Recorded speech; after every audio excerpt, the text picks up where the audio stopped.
We'd like to introduce you to a lovely group of people who are doing their bit, doing stuff for Christmas for children and all the needy people of the community. We're here at St Cuthbert's Church in Cheadle, where the charity runs from.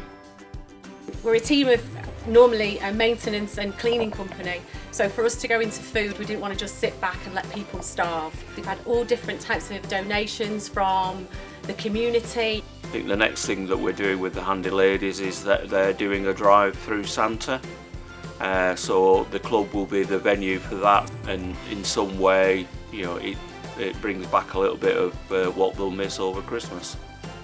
So that's how all this got involved then with kids and with schools and with Stockport County with John and, you know, Helen. Everybody has just been absolutely fantastic. It's brought really fantastic groups like John Fitzpatrick and the Help the Hatters team, Stockport County Community Foundation and the Handy Ladies, St Cuthbert's Church, and of course the Manchester Rugby and Sports Club and Cricket Club. So we were absolutely delighted when we got approached, because what we're going to do with this church building, in the first lockdown it was completely empty apart from a radio station we started. Since then our community section hasn't been operating other than the Handy Ladies. That's been utterly fantastic. Because we used to have a dinner here in church every Christmas. That can't happen, but all those people who need a meal from that dinner are getting a meal, and others besides. So 200 meals on Christmas Day, what a fantastic effort.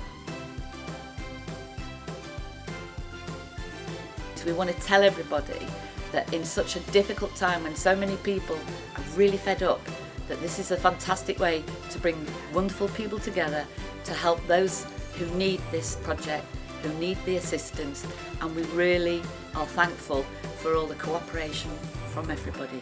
Thank you. So if you would like to help, and if you are able to help, then please kindly consider making a donation through the link on the video towards Handy Ladies Feeding the Community.